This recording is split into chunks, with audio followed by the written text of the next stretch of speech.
Usted, porque lo dijo en Twitter, una carta de quienes son los facilitadores, de alguna forma, del proceso del diálogo que estamos hablando tres expresidentes. Así es, ratificando su compromiso con el diálogo, que a pesar de las dificultades, como en cualquier proceso político marcado por la pugnacidad, por la contrariedad, bueno, ahí está el compromiso de los expresidentes. Son unos presidentes, además, que han sido férreamente atacados por el secretario Almagro, que ha promovido prácticamente que se envía a la prisión a los expresidentes por promover el diálogo en Venezuela.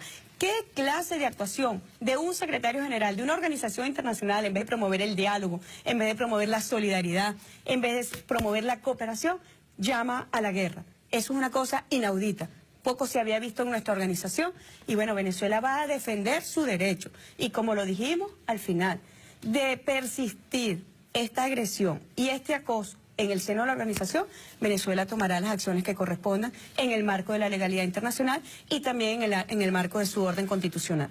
Sí, debemos de alguna forma repasar qué es lo próximo, una reunión mañana del Consejo Permanente que fue pedida por estos 18 países. Y nosotros hemos pedido su suspensión por cuanto se hizo sin la anuencia de Venezuela. No se puede estar convocando Consejo Permanente para evaluar las situaciones de los países sin el consentimiento de esos países. Y por eso nosotros hemos llamado a Consejo Permanente que llaman la atención de todo el hemisferio. Porque el caso de los migrantes latinoamericanos y caribeños en este país llama la atención de todo el hemisferio.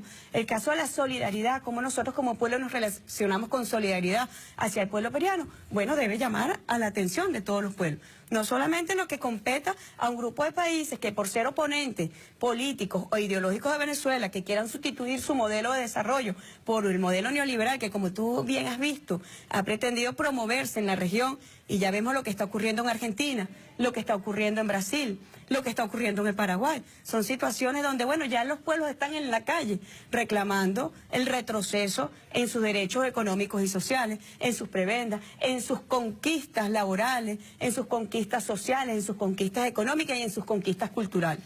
Si lo vemos a esta conversación desde afuera, muy posiblemente el televidente diga, bueno, pero en concreto, en definitiva, ¿van a activar la Carta Democrática contra Venezuela? ¿Dónde estamos después de su intervención? Procedimentalmente eso no existe, no ha existido y no va a existir. Eso es una verdad que hay que decirla y que hay que aclararla. Nunca se ha activado la Carta Democrática contra Venezuela. Eso además vamos a decir que estamos hablando en un término abstracto, porque además, ¿qué significa activar la Carta Democrática? ¿Quién puede activar la Carta Democrática? La Carta Democrática la activan los gobiernos cuando se irrumpe el orden, hay una alteración del orden constitucional y el gobierno se ve afectado. Bueno, en el caso de los golpes de Estado, el gobierno concernido, el legítimo, el propio gobierno, no un señor desbocado, descarrilado, que nosotros hemos dado más que suficiente prueba de su actuación parcializada a favor de la oposición de un país. Él ha dicho públicamente que él trabaja para el gobierno, para los gobiernos y para las oposiciones. Eso no es lo que dicen las normas de la organización.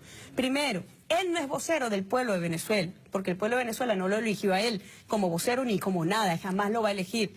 Y segundo, hay que aclarárselo, él es un empleado de los gobiernos. Por eso el año pasado nosotros lo dijimos, si usted trabajara en esta cadena de hamburguesas, jamás sería el empleado del mes, porque es un pésimo empleado, no atiende el mandato de los gobiernos. Y por eso los cancilleres en la última Asamblea General de la OEA manifestamos nuestra profunda preocupación de la actuación que lo que ha hecho es desprestigiar más aún a la OEA. Y vemos un futuro oscuro en la OEA si persiste en este camino de violentar la institucionalidad y si persiste en el camino de vulnerar las normas que rigen su funcionamiento. ¿Y si Almagro no obedece el mandato de los pueblos? ¿El mandato de quién obedece? Él tiene que obedecer lo que le digan los gobiernos de los Estados miembros. ¿Qué está haciendo? Pero él ha dicho que él es vocero del pueblo de Venezuela. ¿Y quién lo eligió el vocero del pueblo de Venezuela? Nadie.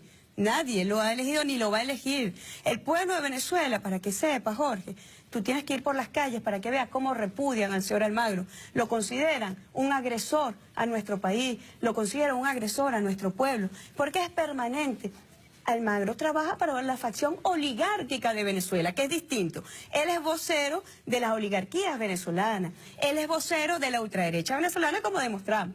Más del 50% de los encuentros, las reuniones, de las declaraciones de Almagro van dirigidas a dar apoyo internacional a la facción ultraderechista venezolana. Donald Trump hasta ahora no había dicho una declaración formal. Dijo, estoy preocupado, están pasando cosas malas o que no son de mi agrado con Venezuela.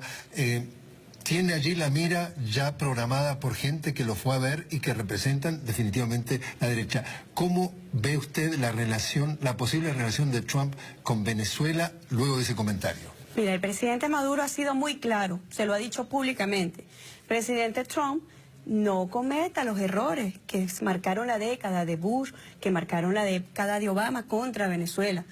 Todas las acciones para derrocar a la revolución bolivariana, para derrocar a sus gobiernos constitucionales, nos llevaron al fracaso. Y el presidente Maduro ha dicho, nosotros queremos relaciones, ir hacia una normalización hacia las relaciones, basada en el respeto, que es lo que corresponde. Hay igualdad jurídica y hay igualdad soberana de los estados. Ningún estado es superior ni inferior a otro. Todos los estados somos iguales. Y eso es lo que ha dicho el presidente Maduro. Nosotros queremos relaciones de respeto con los Estados Unidos en el marco del derecho internacional, a través de los mecanismos diplomáticos y políticos que correspondan, a través de la promoción del encuentro entre los pueblos en distintas actividades comerciales, financieras, culturales, energéticas, muchas áreas de cooperación.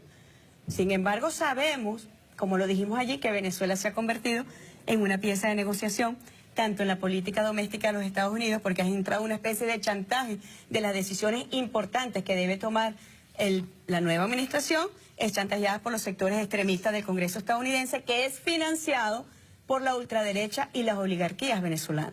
Y por otro lado, es pieza de negociación también por los gobiernos de la derecha de nuestra región, que tuvieron un apoyo público y franco a la candidata que perdió las elecciones, a la señora Clinton, y los gobiernos en este momento están viendo, ofreciéndole a Trump en garantía de su desempeño futuro, le están ofreciendo a cambio a Venezuela. Se ha convertido entonces Venezuela, de verdad, está en el centro de la política doméstica e internacional de los Estados Unidos. Vimos, por ejemplo, que en el caso, hemos podido saber que en el caso de México, en el caso de los países del norte, fundamentalmente México y Canadá, fueron quienes han estado de alguna forma tratando de generar estos 18 países y montar todo esto. Perú vino acá precisamente a pocos metros de donde estamos, acá a la Casa Blanca, y habló con Donald Trump, el primer presidente latinoamericano, y decía que había que activar la Carta Democrática. ¿Cuál es la fidelidad, digamos, de hermandad de nuestra región cuando nuestros propios hermanos están tratando de lanzarse contra un país que es... Están promoviendo la ruptura de dos bloques en nuestro hemisferio. Dos visiones. Dos visiones, y son los modelos contrapuestos.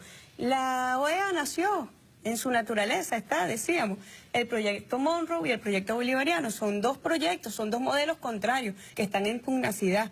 Y bueno, nosotros labramos y trabajamos por la construcción de la patria grande.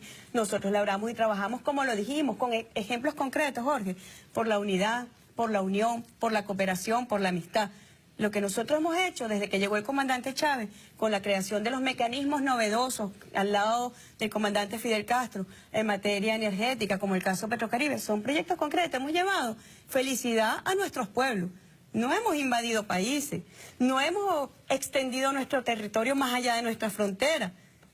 Y nosotros hacemos un llamado a los países a que mantengamos el espíritu unitario, que estamos seguros es el espíritu de los pueblos, porque los pueblos de nuestro continente en su historia han demostrado, bueno, la lucha por la independencia, lo demostró el Caribe, Suramérica, Centroamérica, la lucha por la libertad, la lucha por la soberanía. Y nosotros hemos hecho un llamado justamente al espíritu de los pueblos por encima de los gobiernos, que ocasionalmente y temporalmente puedan estar ejerciendo una función que, como ha dicho el presidente Maduro, son funciones de sicarios, que llegan a destruir lo que se ha construido y se van. Por último, señora canciller, ¿cómo resumen lo más importante que se lleva de su alocución y de haber mantenido esta interacción aquí en el Consejo Permanente de la OEA? Fíjate, nosotros tenemos la certeza de que la mayoría de los países de nuestra región, de verdad, no están enmascarando en falsedad ni en hipocresía el apoyo y la solidaridad con Venezuela. Nosotros sabemos que la mayoría de los países del continente, cuando han dicho respaldamos el diálogo fructífero y genuino en Venezuela, lo están haciendo con un deseo de que Venezuela supere sus dificultades, como sería el deseo de cualquiera. Yo quisiera que todos los países que tienen dificultades en nuestra región puedan superarlas. Trabajamos para eso. Hemos dicho que América Latina y el Caribe sigue siendo una de las regiones más desiguales del mundo. Nosotros quisiéramos trabajar para concertar proyectos comunes de comercio, de fortalecimiento intrarregional, de los mecanismos económicos, en pro de los pueblos. Y por eso confiamos en que la mayoría de los países de esta organización no se van a prestar para estos planes macabros intervencionistas que hoy están en ejecución. Nosotros vinimos aquí a alertar del plan intervencionista contra Venezuela. No reconocemos activación de ninguna carta ni de ningún artículo contra nuestro país porque es absolutamente falso, es una mentira. Pero nosotros sí queríamos acá denunciar con casos concretos como Luis Almagro, como desde los centros de poder de los Estados Unidos y de este grupo reducido de países que son contrarios política e ideológicamente a Venezuela, pretenden la intervención de nuestro país. Señora canciller Delcy Rodríguez, muchísimas gracias por haber estado con nosotros. A ti, Jorge. Estábamos hablando justamente con la